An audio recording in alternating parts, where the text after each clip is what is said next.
Yeah, let's go. I ain't the first with the curse, with the thirst that I wanna be better, not worse, man it hurts. I'm on this earth with my words and I put them all together, insert, cause I wanna have worth. Working hella hard till they put me in the dirt.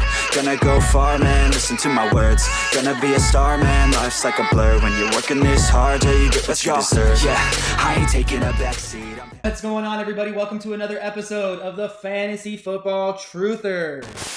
This year in fantasy football, either you're being sold on second-year QBs or you've already watched this video, so you know that you're being sold. Okay, so for today's episode, it is going to be second-year QBs. This group of second-year QBs is actually kind of fantastic.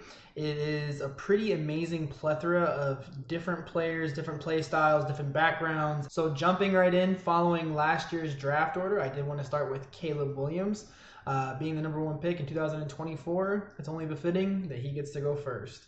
So looking at last year's tape and stats, and when it comes to Caleb Williams' situation, for me it was a lot more tape than looking at stats.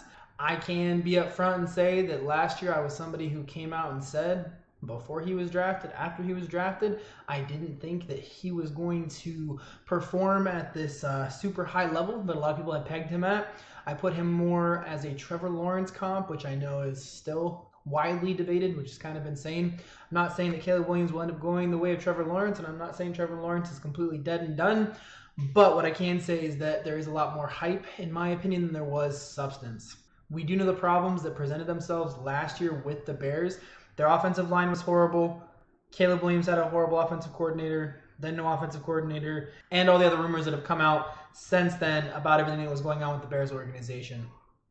So rather than kind of like break down everything that you saw last year, because I do feel like that's probably the most common thing people will do, I would like to present more of a best case, worst case scenario. So part of me on the hype train of things is like, okay, they got Ben Johnson.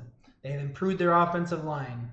They've added 2 more offensive weapons. They already had Roman Dunze. They already had DJ Moore from the previous year. They already had Cole Kmet from the previous year. Obviously, DeAndre Swift is not anything too crazy, for being 100% honest. But when it comes to best case scenario for this team, they realistically, because of all those factors, could be a top 5, top 10 scoring offense in the NFL. If you look at the correlation between high scoring teams, obviously it goes probably without stating, but if not, there is a linear correlation between those teams and high scoring fantasy producing players, whether it's quarterbacks, wide receivers, tight ends, running backs, it's kind of just a thing. More touchdowns equals more opportunities for more points. With that being said, we should be going into a season where with an improved everything, as far as I'm concerned, it should set Caleb Williams up to succeed. So that's essentially like the best case scenario for Caleb Williams. On the other hand, the other side of the coin, worst case scenario, which I know nobody wants to talk about because it's fantasy football and too much realism just, hurts people's brains. But worst case scenario, Caleb Williams is not that great. Caleb Williams tries to play like he did in college, tries to play too much hero ball, can't play inside of Ben Johnson's system. And unfortunately, you're going to see within, first 6 games, you're going to pretty quickly be able to identify, is Caleb Williams going to be someone who's going to be a light generational talent? Is he going to be a long-term starter in the NFL? What is that going to look like? Because if he struggles and cannot get on the same page with all these weapons, with the improved offensive line, then you're in trouble. I don't really think in trouble necessarily means he's going to be absolute crap and completely unviable, but fantasy viable versus NFL real life viable are 2 different things. For me, I don't think it's going to be best case or worst case. I think the worst case is more that he will fall in the middle. I think that he has a potential to be a top 12 QB in fantasy football, but I think that there's a decent amount of risk associated with that. Realistically, it'll come down to where he's being drafted in drafts. So if we come over to Fantasy Pros, I am not affiliated, just, fun to say. Caleb Williams, he is going at pick 87. He's going in round 8, the beginning of round 8, end of round 7. He's going as QB 11. So with his ADP, I can't say that I hate it, because who's he going after? He's going after Jared Goff, who had a great season last year, who had Ben Johnson, ironically. And he is going right before Dak. But what I can confidently say is if I'm going to be able to shoot my shot on Caleb potentially having a top 5 season, this starts to get to the point in time in the draft where I do like it. I guess for me, it's not a horrible spot. I think even if you do get him in that middle case scenario, like I said, he could still be a top 12 guy. That's not necessarily best case, obviously. Best case is more of like a top 5 guy. So I do think there's potential where there's value at that position. Hopping into number 2 from the 2024 NFL draft class, it is going to be Jayden Daniels. I have a certain amount of underlying bias that I have to check at the door. And again, I've never heard anybody talk about this really when they talk about fantasy football, but I have to be transparent.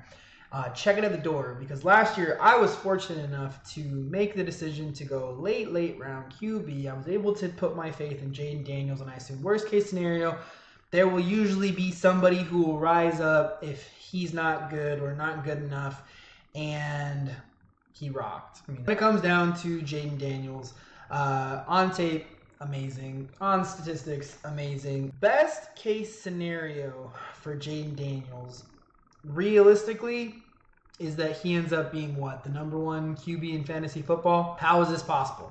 Still has Terry McLaurin, still has Zach Ertz, still has Cliff Kingsbury. He has the addition of Deebo Samuel. He does have Laramie Tunsil, so they've upgraded the offensive line, added another weapon.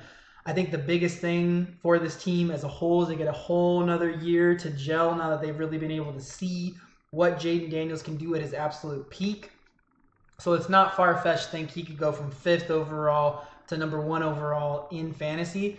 Obviously, that means he's knocking on the door with Josh Allen and Lamar Jackson, but best case scenario is pretty realistic. The flip side, worst case scenario, which again, nobody talks about worst case scenario, but worst case scenario is Cliff doesn't really want to be there as much as he says he does. People have watched plenty of tape on Jayden Daniels from college, obviously, as well as all of last year. Deebo Samuel's watched. Terry McLaurin's a year older. Zach Ertz, who plays a very physical position, is a year older. They did upgrade the offensive line, but how does that really work in Joe? We don't know. We haven't seen it. And my number 1 gripe, realistically, is that they did not upgrade the running back room. I don't have anything bad to say, I guess, about Brian Robinson Jr., but I don't think that it behooves this team to not upgrade at that position or add some more depth. So, is it hard and far-fetched to see a world where he hits a little bit of a second-year slump? Not CJ Stroud level, because he does obviously have the ability to run the ball more consistently, so he has more of a stable floor. But if that run game struggles, and that includes defenses loading the box a little bit more, not letting Jayden Daniels run. So he can still pass great, but they're like, you know what? Brian Robinson isn't a great runner. We're not going to let you run, so we kind of shut down the run game.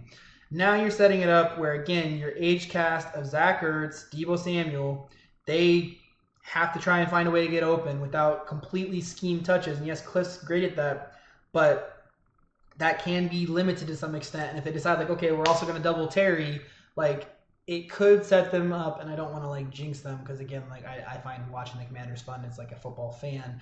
I could see a situation where there is some regression in the offense. I'm not saying that that would make him where he is not a viable fantasy QB, but it could put him in a spot where instead of being number 5, he drops to number 8, 9, or 10. Basically, what really matters is where they're going in the draft and like what I can see for a projection. And we see that he is QB3, number 28 overall. So where do the QBs start going? Josh Allen goes at pick 19. Lamar Jackson goes at pick 22. Then we have Jayden Daniels at pick 28. In my opinion, I like people that have a consistent pattern of doing something. So in the case of Josh, in the case of Lamar, they have been like the top couple of guys in fantasy football at the QB position for multiple years now. So I do think that realistically, if I was going to take, and this is where it's like such a weird duality, right, of like my advice. If I was going to take a QB early, if that was my strategy, if that's what I wanted to do, if that's how it fell to me, whatever you want to say, I would be looking at taking Josh or Lamar just because of the fact I know what I'm going to get. As again, this is where I have to like check my Jayden Daniels bias, check my recency bias, the hype train. In this situation, I would rather take the known commodity. And yeah, you can say that's not how you win fantasy. Yeah, maybe if we're playing best ball, it may not always be the best strategy. Sometimes you got to swing for the fences. But I think in redraft, a lot of this comes down to EV decisions, GTO decisions. Again, could he realistically bump Lamar or Josh Allen out of the 1-2 spot, or both of them out, and he's the number one? Yes, he realistically could. But am I going to be upset if I draft Lamar at 22, somebody takes Jayden at 28, 6-pick swing, and Lamar comes in second, Jayden comes in first? Or Lamar comes in third behind Josh, and there's a 40-point gap between him and Jayden in points for the season? No, not really going to care, because essentially speaking, we're looking like, 3 points a week? And I know every point matters, but I don't think a 3-point swing is really worth it to me. If he somehow, some way, which probably won't happen, and my guesstimate is that he's going to creep up in these ADPs. So if that happens, I'm absolutely good. But if he falls, then Jayden Daniels is a lock pick as far as I'm concerned. Who's next on the list? Continuing on at number 3 overall to the New England Patriots, we have Drake Maye. Now, again, because everybody talks about stats, I'm so happy that I'm not making this video about stats. Drake Maye on tape, as far as I'm concerned, had some of the most beautiful glimpses of who he could be. I saw glimpses of Jayden Daniels. I saw glimpses of a small Josh Allen. I saw glimpses of Tom Brady. Oh. Now, I'm not saying that he's Tom Brady. I'm not saying that he's Jayden. I'm not saying any of that. What I am saying is that on tape, I think that considering the situation Drake Maye was in last year, I have a big amount of love for Drake Maye. He had one of the worst offensive lines. He had one of the worst receiving cores, tight ends, running backs, everything. The Patriots offense last year, for all intents and purposes, was one of the worst in the NFL. It was embarrassing. And if you watch the games, I can't pin most of that on Drake Maye. I can pin that on lack of receiver separation, lack of receiver depth, lack of receiver talent, lack of tight end talent, a poopy running game, and a horrible offensive line. And it all got put on this kid's shoulders when Jacoby Brissett got hurt. I don't know what week that was. What I can say, Drake Maye, hoo-wee. Best case scenario, and this is a hot take, so check. Make sure nobody's in the room that would get mad at this take. So best case scenario, I truthfully see Drake Maye as a top 8 quarterback. You heard me right. Top 8 quarterback. Why? Because this season, oh baby, if Stephon Diggs can pull his head out of his butt because of all the drama that's going on, don't care how old he is, it is an upgrade. Upgraded the offensive line slightly. Kyle Williams got drafted. I have faith in Kyle Williams. They drafted Travion Henderson, so upgrading the running back position. And they upgraded the defense. So again, it puts him in a position where he's not going to always be down by 50,000 points, which I know for fantasy, people are like, oh, defense sucks. More points scored. The problem, though, younger QBs, too much pressure to try and win games, and just too much. He's being set up to succeed because of all the pieces added around him. He's being set up to succeed by the new coach with Mike Vrabel there, which again, a little more run game, a little more defense, get all that, but also Drake Maye can run, stud, pass well, stud. I just see it for him. It would not shock me. If he could do what Jayden Daniels did last year. We're going high-low, right? High case scenario, top 5 QB. What do I think is worst case scenario? Worst case scenarios, Vrabel says defense, run the ball, and Drake Maye is thrown into obscurity to some extent. Great backup, great bye week guy, great injury replacing guy that's on your bench, whatever, however you stack your roster. My realistic projection, though, for him is somewhere between 8 and 12. He will finish the season between 8 and 12. So, again, is this a good pick or a bad pick? We have to look at the ADP.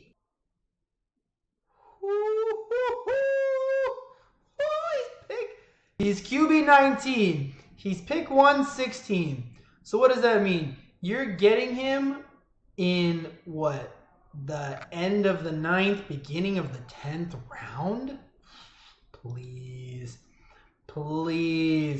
Like 100 and what? So let me just go through this. CJ Stroud is going before him, who doesn't run the ball. Love CJ. No hate, man. But doesn't run the ball like him. If I am drafting in a room and Drake Maye is sitting on the board and has not risen above QB 18, pick 116.5 on average, I will be smashing the button on Drake Maye more than I did when I played I don't even know what video game on my PlayStation 2. If the sentiment in my draft is everybody has a starting quarterback because at QB 18, everybody in my league should have a starting quarterback. So if he falls around, if I get him at this spot, again, I think that Drake Maye is a smash pick. I think again, smash spot, smash pick.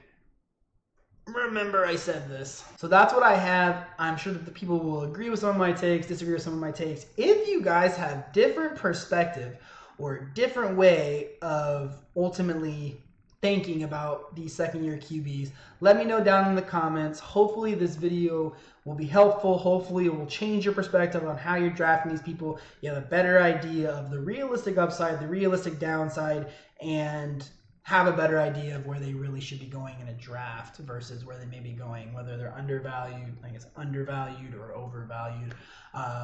I'll see you guys real soon. No, hopefully you guys will see me real soon. Have a blessed day, everybody. Bye.